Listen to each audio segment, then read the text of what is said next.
Om Namo Bhagavate Vasudevaya.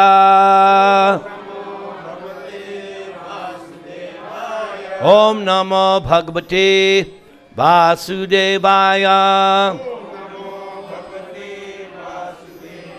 Om Namo Bhagavate Vasudevaya.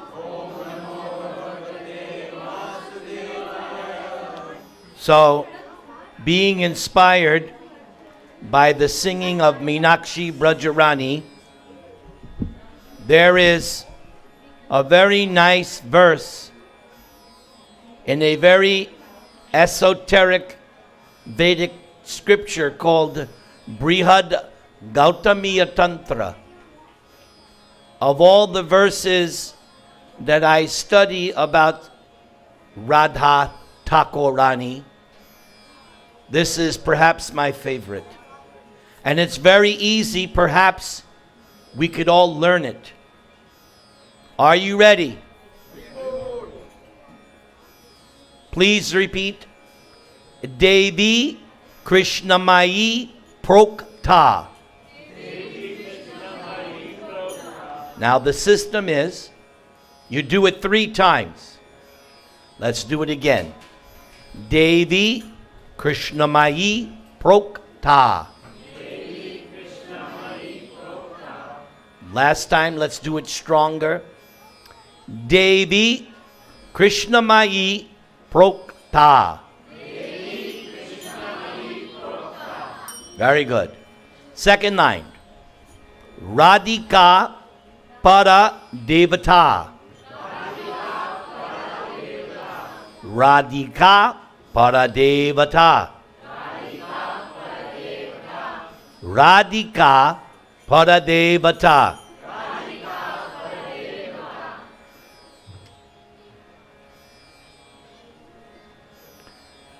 For those of you may be wondering, I invited Rupanugadas to sit here for several reasons. One reason, I want to show him due respect because of his position of exalted service at the ISKCON Laguna Beach Temple. So I feel it is appropriate that he should sit in a special seat of honor. Plus, he is recuperating health-wise, and I hope everyone will pray that he becomes fully invigorated so that he can spend another, how many years, 50, 60? In this lifetime serving 108 more years, okay. So that he can dedicate his life to serving the devotees, because that is his service. His service is helping, assisting, engaging, coordinating, enthusing, encouraging, enlivening the devotee community of Laguna Beach. Am I correct in this assessment? This is the highest service. Long may you live, healthy, wealthy, and wise. Let's all bless him. Hare Krishna, Krishna Krishna, Hare Hare, Hare Rama, Hare Rama. And don't worry, at the end, I'll bless all of you too. I'm an equal opportunity blesser. Okay, third line. Sarva-lakshmee-mayee. Sarva-lakshmee-mayee. Sarva-lakshmee-mayee. Final line. Sarva-käntih sammohinee para. Sarva-käntih sammohinee para. Sarva-käntih sammohinee para. Sarva-käntih sammohinee para. So we do one time through. Repeat after me. Devi Krishna-mayee prokta. Rädhikä para-devatä. sarva-lakshmee-mayee, sarva-käntih, sammohinee, para. So now, what does this beautiful shloka tell us? That's the key. The sounds themselves are purifying. They're absolute, but it's better if we know what these words mean so that we nicely understand who is Srimati Radharani. First word, Devi. Devi means the goddess who shines very brilliantly. And that's not difficult because what is her complexion? It is like molten gold. Who said that? Very good. Tapta Kanchana Gaurangi Rädhä Vrindavaneshwari Vrishabhanu Sute Devi Pranamami Hari. So she shines very beautiful.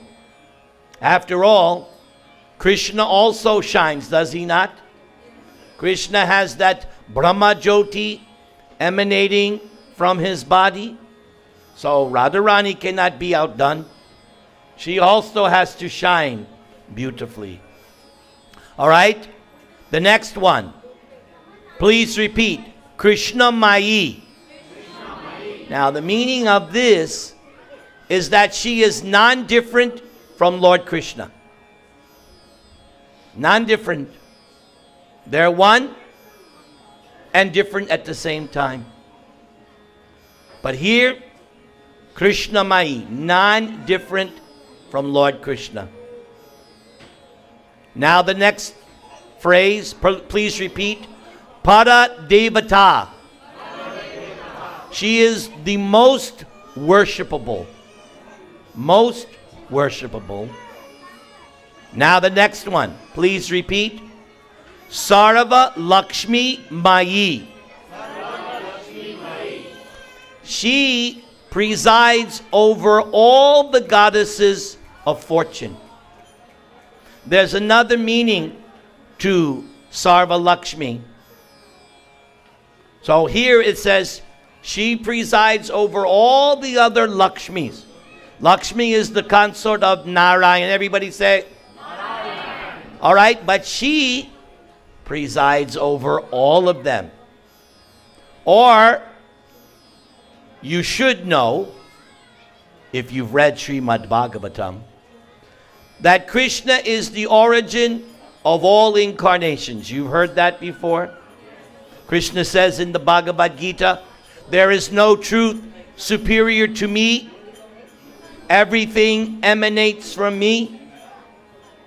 So since Krishna is the origin of all other avatars, Radharani is the origin of the gopis, of the queens of Dwaraka, and then after that, all the goddesses of fortune.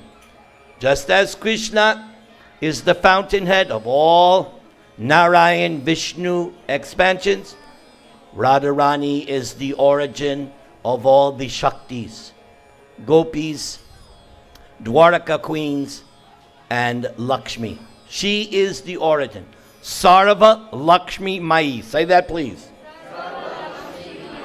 Now, the next one, sarva-käntih.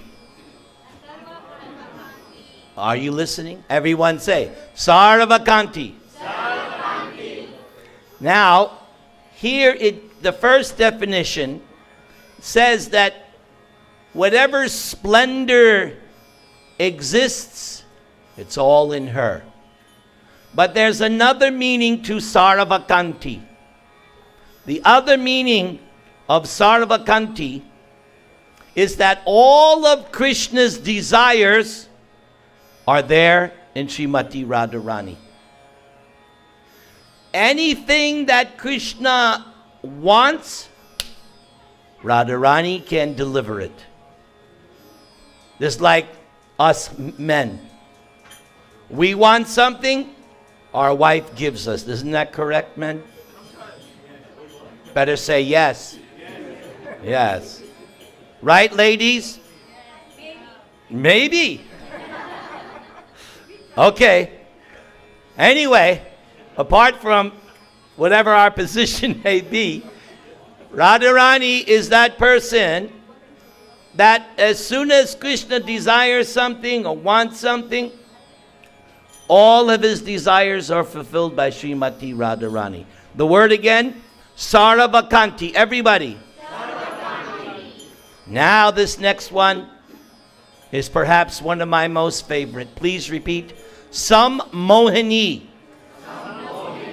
Sammohinee means the nature, the character, the whole way that Srimati Rani is and acts completely bewilders Krishna.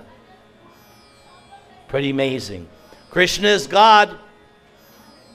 Krishna says there's no truth superior to me. We know from the Vedas that Krishna is the reservoir of all pleasure. But Krishna says himself, yes, I am the reservoir of all pleasure. I am the source of all transcendental bliss. But who is there to make me happy? I am making everybody else happy. Is there someone who can attract me? After all, what's my name? Krishna. I'm all attractive. But is there someone who can attract me? Yes. Who is that person? Srimati Radharani, or sometimes Rädhika, or in the Caitanya-caritämrita, Rädhä Thäkuränee. So Krishna says, I am the reservoir of all transcendental mellows. I am the embodiment of spiritual ananda.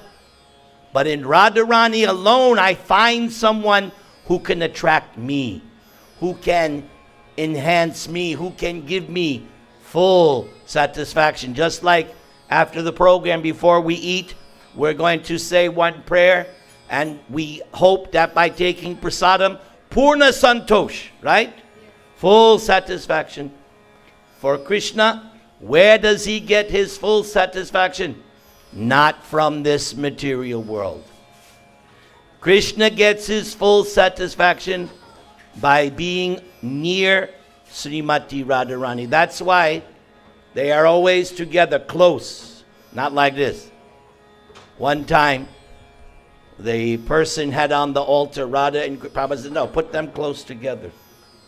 Not like this. They have to be very close together. So, sammohinee, whose character completely bewilders Lord Krishna. The final word, please repeat. Para. She is the superior energy. Now, we learn from Bhagavad Gita. Krishna explains there's two energies or two natures. This is in the 7th chapter of Bhagavad Gita, which I know you're all reading every day, right? Yes. No lying. So, Krishna says in Bhagavad Gita that there are two natures. There is a material nature and a spiritual nature. By the exact words of Bhagavad Gita, the material nature is called inferior. It is called external. The spiritual energy is superior.